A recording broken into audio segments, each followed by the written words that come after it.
Tô aqui nos preparativos pro almoço e decidi gravar. Fazia tempo que eu não gravava, tempo que eu não aparecia aqui no YouTube e também no Insta, né? Tô dando mais quieta por lá, mais introspectiva, assim, em relação a conteúdo. Compartilho uma coisa ou outra da rotina, mas em relação a conteúdo mesmo, tô bem mais introspectiva. Eu acho que isso faz parte desse processo de imigração. Gente, eu sinto que eu tenho agora 17 anos de novo, 18 anos, que eu tenho que aprender a dirigir, tenho que decidir uma profissão, tenho que fazer novos amigos. E é realmente uma mudança, né? Graças a Deus, assim, o Ram, meu esposo, ele é, assim, dando um show de marido, muito paciente, muito presente, né? Emocionalmente, assim, na minha vida, enfim. Graças a Deus, mas requer muitos ajustes. Hi, baby. You can come. I thought you were talking to someone. Like, who are you talking I'm recording a video. to? Okay. Tá trabalhando. E aí, o que que acontece? Isso me fez meu coração ficar muito feliz, porque eu tô vivendo um sonho, né? Um sonho de família. Agora o sonho dentro do nosso cantinho, né? Escolher cada detalhe, escolher coisas que pra gente são importantes. E eu fiquei, meu Deus, como é bom realizar sonhos. Como é bom sonhar e ver sonhos acontecendo. E agora, mais recentemente, minha família veio, né, passar o Natal e o Ano Novo. E foi, assim, uma multidão de sonhos realizados. Assim, eles viram a neve pela primeira vez. A gente passeou muito, foram 3 semanas, assim, um sonho atrás do outro. Uma multidão de sonhos sendo realizados, assim, tudo muito especial. Todo dia uma surpresa diferente, algo diferente. E pra gente isso foi muito bom. E eu me peguei pensando, desde que eu mudei pra cá, né? Me peguei pensando, eu já pensava nisso antes, mas eu acho que se tornou esse pensamento, essa reflexão ficou mais intensa desde que eu cheguei, que é o quanto a gente se move pelos nossos sonhos e de fato a gente tem que mover, a gente tem que estar em movimento, a gente tem que estar andando, a gente tem que estar, né? O quanto a gente se move pelos nossos sonhos, o quanto esses sonhos são também sonhos de Deus para as nossas vidas, ou são sonhos exclusivamente nossos, da nossa natureza humana. Como assim, Nayana? Por exemplo, o casamento e a maternidade. São sonhos que fazem parte da nossa natureza humana, mas principalmente sonho que vem da natureza de Deus, faz parte do plano de Deus para a gente, né? Obviamente não para todos 100%, mas originalmente na Bíblia fala e expressa que Deus tem alegria nisso. E aí, ou seja, é um sonho que é meu sonho, que é o sonho dele, é a questão da família, do casamento, da paternidade, mas também é um sonho de Deus, o que nos dá muita alegria de seguir com esse plano, né? Porque a gente sabe que é algo que vem de Deus, né? E aí, uma coisa é você viver esse sonho, outra coisa sonhos assim, que não são exatamente sonhos de Deus, por exemplo, e para Disney. E para Disney não é exatamente um sonho celestial, assim, alinhado com o reino de Deus, né? Vamos e convenhamos, não é um sonho que não tem problema nenhum ter esse sonho. Não tem problema nenhum, não tem nada a ver, não tem nada contra a Bíblia, não é nada de contra o que Deus quer, mas também não é exatamente aquilo que Deus quer, tá entendendo? E eu tava pensando que Deus ele dá graça da gente realizar até mesmo esses sonhos, os sonhos que não são os dele, mas ainda assim ele é um pai bondoso e permite a gente viver esses sonhos. E tem esses sonhos que são fazem parte também da vida, né? O sonho de ter um lugar para você morar, o sonho de ter um carro bom para você andar, o sonho de conhecer um lugar, visitar um lugar que você não conhece ainda, ou ver alguma coisa, por exemplo, minha família veio agora, eles conseguiram pegar o finalzinho do outono, que eles nunca tinham visto, e também o inverno, né? Que também eles não tinham experimentado dessa forma como é aqui. Então é muito legal, assim, Deus dá essa alegria pra gente. E eu quero até pensar, aliás, te encorajar a pensar agora, né? Quais sonhos Deus permitiu você viver recentemente, ou talvez no ano de 2025. Que sonhos que talvez você nem tinha se tocado que era um sonho. E você viveu. Nossa, meu cabelo vai ficar pura alho agora. Não, depois eu lavo. E você viveu e agora tá usufruindo ou tá se alegrando com esse sonho, entendeu? Tem tantas coisas, né? E enfim, E aí, o que que eu me peguei pensando? Por que que Deus não permite, às vezes, a gente viver esses sonhos? Ou muitas vezes? O que que nos torna elegíveis para viver e realizar um sonho? E aí que eu me peguei pensando, será que, e eu não tô falando isso, gente, que é como uma certeza absoluta, tô falando de pensamento, tô falando aqui como se você estivesse aqui na minha cozinha conversando comigo, tá? Será que Deus daria algo para nós que nos afastaria dele? Será que ele nos permitiria viver algo que nos distanciaria de quem ele é, dos propósitos deles para nossa vida? Eu não sei você, mas eu já vi muita gente que orava, que ia para culto de oração, que participava de tudo no mundo para poder ser aprovado na faculdade. Estudava e fazia um monte de trabalho para conseguir dar conta, né, dos estudos, e mais estava ali ativo na igreja, mesmo estudando muito, estava ali ativo na igreja, estava participando das atividades, servindo na obra, estava sendo luz nos estudos para as pessoas, dando mensagem de esperança. E aí foi só receber o sonho que se afastou de Deus. Foi só entrar na faculdade que se afastou de Deus. E eu não tô falando assim da faculdade como um lugar, né, que traz o pensamento, a reflexão e distancia pessoas, porque infelizmente também isso acontece muito.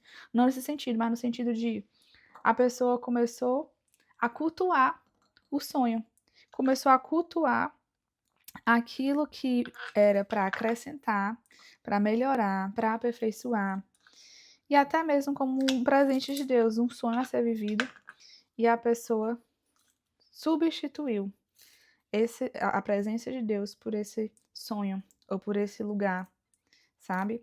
Quantas pessoas você conhece que queria tanto ter um filho, tanto ter um filho, e quando teve o filho, parou de ir para a igreja. Ah, é porque na igreja não tem espaço, a igreja não tem salinha, não sei o quê. Existem tantas formas de você lidar com isso, e eu falo isso porque eu vejo os casais tendo filhos, e eu vejo como eles fazem para lidar. Eles querem continuar na comunhão. Obviamente, uma criança muda tudo, muda a rotina, tem a questão do sono, né? Tem tudo. Mas existem formas de você não tirar Deus do lugar dele na sua vida. É disso aqui que eu tô falando. Mas quantas pessoas você conhece? Eu, pelo menos, vi muitas que sonhava e orava e ficava naquela coisa para ter um filho. E quando teve o filho, se afastou do Deus que deu o filho para ela, ou para ele, né? Ou até mesmo casamento. Quantos recém-casados deixam de congregar? Começam a assistir culto online, começam a se afastar, começam a viajar no final de semana e perder o compromisso mesmo, sabe? Com a comunhão, com a igreja, com os irmãos. Isso é muito perigoso, sabe? E eu vi muitos casais fazendo isso e infelizmente vi também esses mesmos relacionamentos sendo destruídos, porque quando você sai da comunhão, você perde a noção, sabe? Você deixa de ser confrontado nos cultos, você deixa de ser alimentado ali com a verdade, aí você vai juntando com o fato de você de fato não ler a Bíblia, né? Na semana, não ter o seu tempo com Deus. Aí pronto, não tem como o resultado ser bom, né? E aí, no ano passado, quando eu cheguei aqui, eu vou fazer 32 anos agora em abril. Então, obviamente, né? Temos 2 anos de casado, vou fazer 32. Obviamente, tá nos nossos planos ter engravidar em breve. Isso não, não é nenhum segredo, porque, enfim, é meio óbvio, né? Mas eu comecei a estudar muito sobre isso e mudei muito dos meus hábitos, muito. Eu já venho no processo de mudança, né?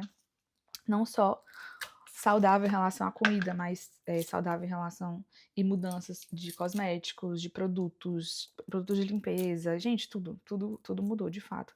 Antes mesmo de ter um bebê, antes mesmo de gerar um bebê. E aí teve um momento que eu tava, esse processo de mudança me afetou a ponto de eu perceber por um momento, foi um momento, essa mudança me deixa muito animada, feliz, mas no momento eu me vi bem ansiosa. E aí eu tava fazendo exames, fui pro Brasil, né, em setembro, fazer exames, fiz alguns processos, alguns protocolos para poder preparar meu corpo para gestar em breve. E aí, tal hora lá, eu fiquei ansiosa. E o meu esposo olhou para mim e falou assim: é impressão minha ou você tá tentando ser perfeita? E eu olhei para ele assim. Ele porque se você estiver tentando ser saudável, fazer o melhor pelo nosso futuro dos bebês, amém. Mas se você estiver numa jornada para ser perfeita, aí é o problema. Porque você está dizendo que você está confiando na sua própria força e não mais em Deus. E pior. Aí eu fiquei brava quando ele falou isso, né? Porque é um confronto, eu nem gosto de ser confrontado. Brava assim, né? Fiquei tipo assim, poxa, eu queria que ele me animasse, que falasse, era tudo certo, não tem problema, Deus tá com a gente. Ele foi o contrário, né? É pressão minha, você está tentando ser perfeita. Poxa. Mas aí isso me levou para um lugar de reflexão. E eu fui orar. E eu percebi que o meu coração, mesmo estando naquele momento estivesse buscando, né? Viver um sonho que eu acredito ser também o sonho de Deus para nossa vida, que é ter filho. Eu tava ali idolatrando o filho antes mesmo de conceber um filho. E eu, rapaz, meu coração tá no lugar errado. E eu tô idolatrando a bênção que eu ainda nem tenho antes do abençoador, que é o meu Pai Celestial, me abençoar. Tô confiando mais no meu poder, na minha condição de fazer acontecer. Burrão empolgado no trabalho, acho que não deu pra escutar. Do que na capacidade e na bondade e fidelidade de Deus em fazer o que Ele quer fazer, sabe? E aí eu comecei a me pegar, inclusive em pensamentos. E se Deus não quiser que eu tenha um filho? Como é que vai ser? Assim como eu pensei também quando eu estava solteira. E se Deus não quiser que eu case? E se não for esse o plano de Deus para minha vida? E eu lembro de um momento que eu estava no campo missionário, quando eu era solteira. E foi um momento que eu estava assim, extasiada de alegria pelo que Deus estava me permitindo viver ali. Muitos milagres, sabe? Assim, nossa, aquela coisa que você todo dia é um desafio lindo que é superado. E o reino sendo espalhado. E eu estava vivendo tudo aquilo sozinha. E eu falei, meu Deus, eu quero muito casar. Eu quero compartilhar isso com alguém que tem esse mesmo propósito que eu. Eu quero viver isso. Eu quero estar com alguém. E eu lembro que nesse momento eu estava deitada na cama e eu estava escrevendo minhas orações. E eu lembro que eu falei assim, Deus, e se não for o que o Senhor quiser para mim? Ainda assim eu vou fazer, será? E foi algo que ficou martelando no meu coração naquele dia. Eu fiquei, e se Deus não tiver? Para mim, o sonho que eu tenho e que eu acho que é dele também. E naquele momento, nossa, foi bem difícil. Eu lembro que eu chorei. E eu falei assim, Deus, nesse momento eu tô renunciando o meu sonho. Eu tenho o sonho de ter minha família, de casar. Mas se esse não é o teu sonho para mim, eu não quero. E eu tô abrindo mão desse sonho. Eu tô aqui renunciando desse sonho. Porque eu não quero deixar de viver aquilo que o Senhor tem para mim, os teus sonhos, para eu poder viver os meus sonhos. Porque no final das contas, gente, se não é o sonho de Deus, não vai ser o melhor. Então, para muita gente, o melhor não é um casamento. Para muita gente, o melhor são outras coisas, outras formas de viver família, sabe? Às vezes a pessoa é tão engajada com outras coisas, serve tão bem de outras formas. Enfim, conheço tantas mulheres missionárias que são assim, meu Deus, guerreiras que estão ali amando os órfãos, as viúvas e fazendo um trabalho gigante. Eu fico, meu Deus, nem sempre o casamento é o que o Senhor tem. Mas eu queria muito que fosse o que o Senhor tem para mim, sabe? E aí eu orei, mas naquele momento eu descansei meu coração. E eu fiquei, tá bom, se não for o que Deus tem para mim. E esse mesmo sentimento, essa mesma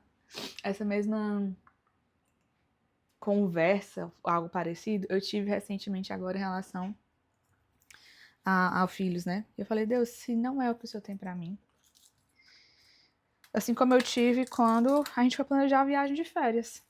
Deus, se não é o que o Senhor tem pra nós, não nos deixa aí.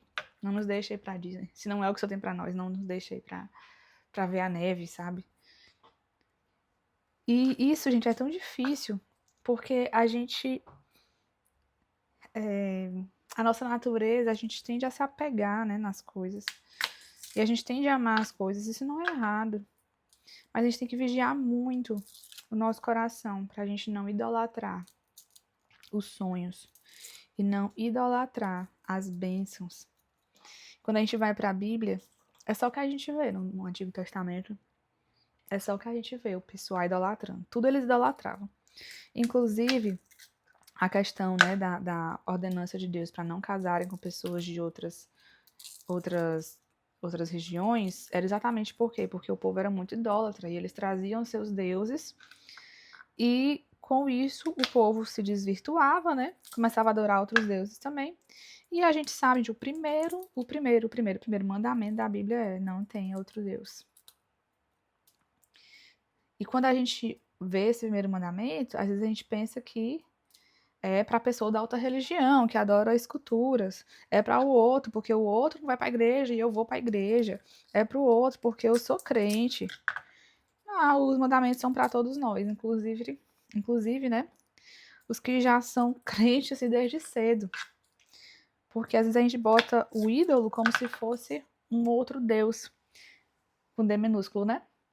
Mas a verdade que é ídolo, ou Deus com D minúsculo, é tudo aquilo que a gente adora. E tudo aquilo que a gente idolatra. E como é que a gente sabe, né, que a gente está fazendo isso? Quando a gente começa a colocar a nossa alegria, a nossa expectativa, a nossa motivação e o nosso propósito no sonho e não em quem permite o sonho acontecer. Ok? Dá o sonho pra gente. Então, é isso. Esse é o último alho que eu tô cortando. Se me deixar, eu falo aqui mais umas 4 horas. Mas eu queria compartilhar um pouquinho sobre esse pensamento, sabe? E até pra gente vigiar também, a gente não cair nesse pecado. Tantas pessoas já caíram no Antigo Testamento, né? E idolatraram. E foi exatamente isso que fez o povo permanecer no deserto por tanto tempo. Então, eu não sei o que nos torna dignos de viver um sonho, ou nos torna elegíveis para viver um sonho. Mas eu sei que Deus, eu não consigo imaginar Deus nos dando algo que vai nos distanciar dele. Ele pode até permitir, mas não vale a pena. Não vale a pena a faculdade dos sonhos se Deus não está no centro. Não vale a pena ter um casamento que só para saciar uma vontade ou fugir da carência, né? Ou saciar uma carência ali. Se Deus não for o centro, não vale a pena você planejar ou ter tantas expectativas. Se você é um cristão, né? Tô falando dentro do contexto do cristianismo. Se Cristo não for o centro, sabe? E que isso fique de lembrete para mim e para você. Que a gente pode e a gente deve sonhar, mas que a gente esteja sempre alerta para que esse sonho não ocupe o lugar de Deus nas nossas vidas. É isso, espero que vocês tenham gostado. Se fez sentido para você, compartilha e comenta aqui para eu saber se você gostou desse tipo de vídeo. Bem caseiro, literalmente. Olha o tanto de alho que eu cortei. E talvez eu traga mais formatos assim, né? Acho que fica mais fácil, viu? Pois um beijo, Deus abençoe.